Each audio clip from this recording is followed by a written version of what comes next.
Background: my grandparents have always been a big part of my life, as have the rest of my family. They had 5 children, including my father, and 13 grandchildren, 6 great-grandchildren. My grandparents are quite rich. They had 3 businesses until last year when my grandfather died. I am the child of my grandchildren and have always been very close to them. My grandma used to babysit me until I could go to kindergarten. I wrap Christmas presents for her every year. I decorate their house, and I worked at their bar on Fridays in college, no pay, as they are too old to do these things themselves.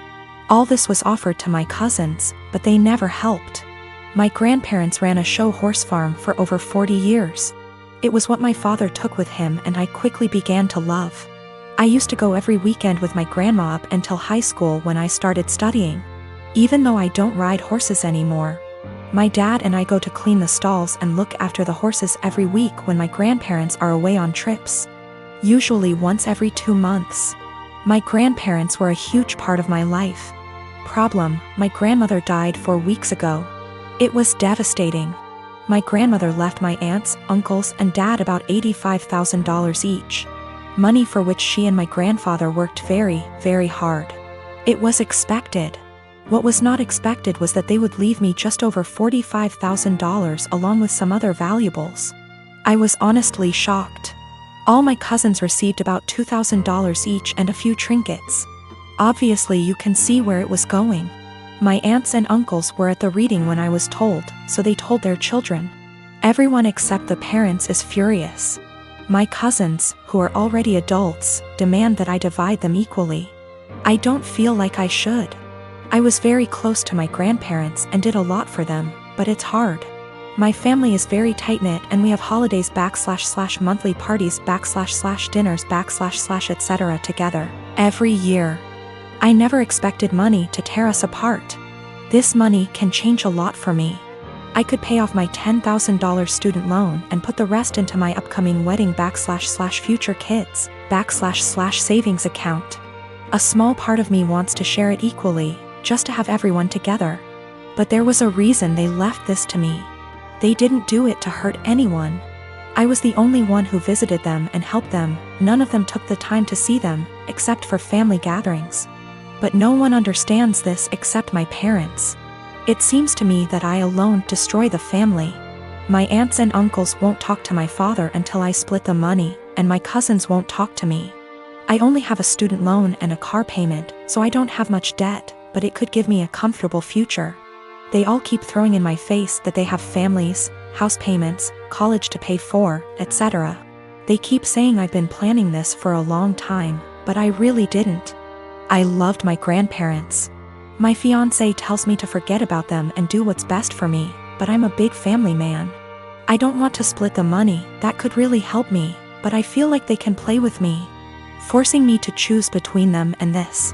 My parents also want me to keep the money for myself, as they think my family members are being ridiculous in demanding it. Is it right for me to keep that much? I feel like I deserve it. Is it right for me to put this money on my family?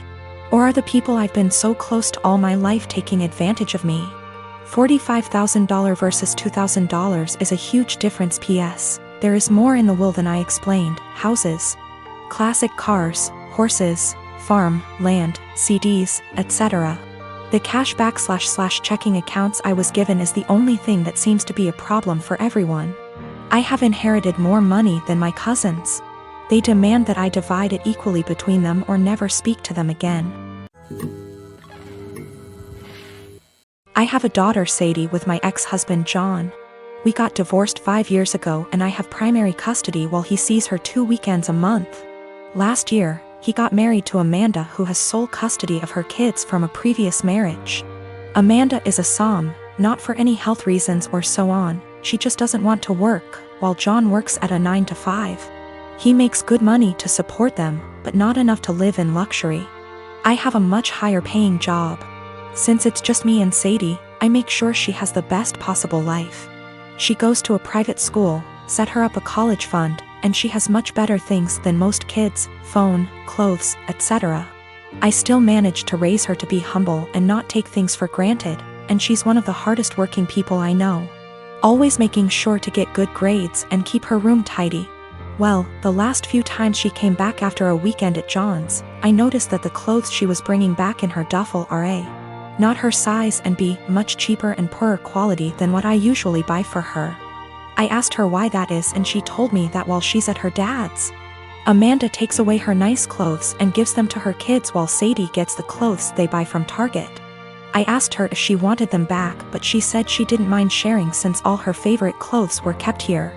The problem came when I went to pick her up last weekend. I had a business meeting and couldn't drive her over, so Amanda offered to just pick Sadie up from school, which hadn't happened before. When I got there on Sunday, John and Amanda asked me to sit down with them, and when Sadie came to hug me, Amanda sent her to her room quite harshly, saying her punishment wasn't over yet. I was confused because Sadie very rarely misbehaves. They sat me down in the kitchen and said that it was unfair for Sadie to be going to a private school while her kids go to a public one. So they decided that Sadie would be pulled out of private school and put in the same school as the girls.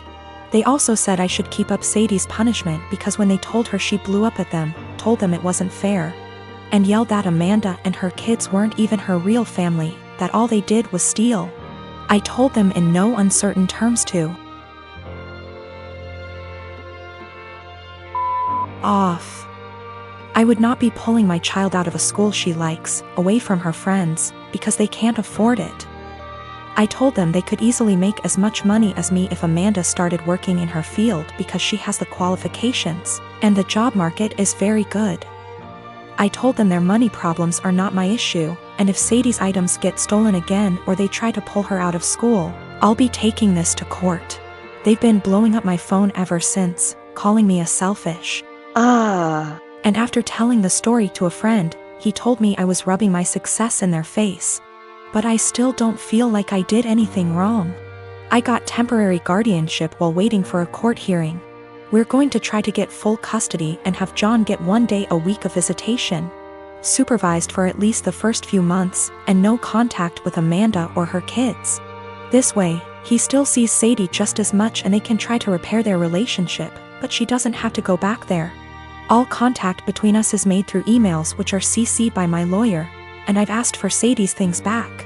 I've talked to Sadie and we've decided that she's going to try therapy for a little while to help deal with everything that's happened. We've had the hearing and our custody arrangements been modified. Any and all decisions relating to Sadie are made by me, and me alone. John has supervised visitation once a week. And Sadie will continue in therapy to deal with all the issues Amanda and company have caused her. They tried to push for 50/50 custody split on grounds of alienation. So me trying to put Sadie against her father. But we made it clear from the start that we wanted to keep Amanda and her children away, and wanted supervision only because we don't feel safe leaving him alone as of yet, but that we were open to modifications. Thanks to that, the proof of stealing, and Sadie's therapist's testimony, their claim was thrown out pretty quickly. Amanda's pissed, and has tried to contact me and Sadie, but I made it clear to her that if she keeps harassing me or my daughter, I'll have to make this known to the authorities. Sadie and I have blocked her everywhere, and any communication between John and us is made through text messages or emails only. About 5 years ago, my now estranged daughter, Edie, cheated on her boyfriend, Brad, and got together with a guy, Ken. He quickly started isolating her from family and my husband and I from her kids. Brad had moved back to his home state devastated after the breakup. I discussed red flags her. I let her know we are here for her and concerned. Her and Ken suddenly took off and moved to another state. For 5 months, my husband and I worried about her and the kids as we had //see at all with them. One day CPS showed up at our door with the oldest child. He was obviously injured from abuse that was reported by the school. We had no idea they had moved back to the area. We agreed to take them in. The next 20 months were traumatic, complicated, emotional, and difficult for everyone. Through it we re-established a relationship with the older child's dad, Dan. Daughter failed to comply with her plan and remained with Ken. Dan worked hard to get custody of his child and he gave Edie scheduled weekly phone calls. She called oldest child 2x nothing since. We agreed to permanent custody of youngest. In the process, I put aside the hurt ED caused and agreed to scheduled weekly phone calls and supervised visits in person when schedules allowed. Legally, any or no contact is at my sole discretion. Ken was not allowed to interfere / attend. ED quit calling / scheduling visits after 3 mon. I reset the call schedule to 1 XEA mon. No calls. 6 mon later she calls and wanted me to drop everything for a visit the following day. I couldn't because I had to go back to work. Calls stopped again. She left Ken, has a new BF. I know nothing else about her life / whereabouts. She started calling again about a year ago and I let her know that if she was consistent with her monthly scheduled calls, we would move towards weekly calls again. She called 2 months in a row, skipped a couple months, then called 2 more months in a row. Last one happened to be night before child's birthday. She asked him what he wanted for his birthday. He said a call from her. The next day, as he blew out candles, he said, "My mom is gonna call now." He had the biggest smile on his face. Call never came. He refused my offer to call her. We survived an emotional meltdown.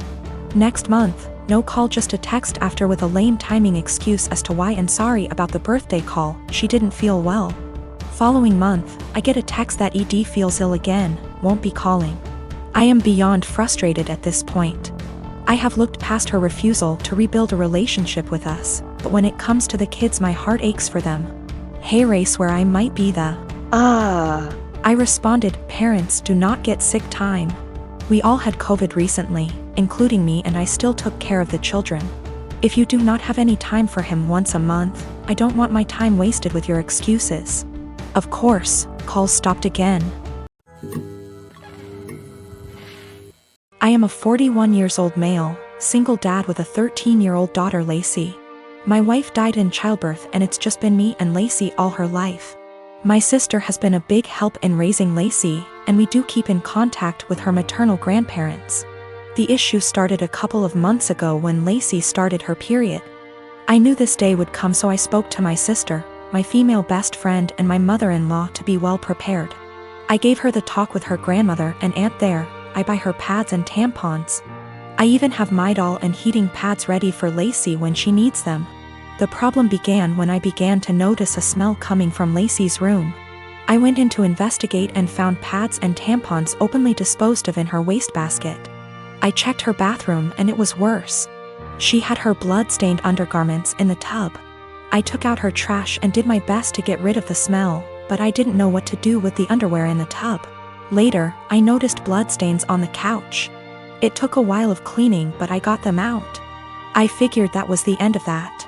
It happened again last month, when I noticed Lacey's room was stinking again.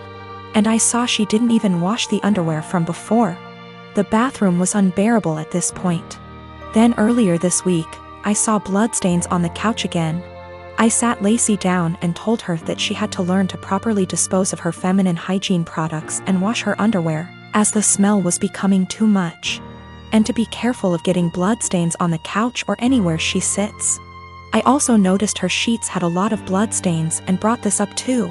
I also let her know that it was okay to get blood on things as long as she washed them. And I wouldn't be upset if I saw her blood-stained items being washed. Lacey immediately blew up at me saying that periods aren't gross and that I was period shaming, and that I needed to educate myself on menstruation. I then got texts from my sister and mother-in-law scolding me for making Lacey feel ashamed of her bodily functions. But I honestly wasn't trying to convey that periods are gross. I was trying to convey that her hygiene needed to be addressed and that the smell was becoming unbearable. I just wanted to make sure that Lacey knew how to properly dispose of pads and tampons without it smelling, and that I wouldn't be annoyed if she washed her blood-stained items. We have washed the sheets with hydrogen peroxide and purchased some OxyClean for future instances should we need it. I have asked her aunt and grandmother about, and they'll be able to give her more info as different hygiene products she can use.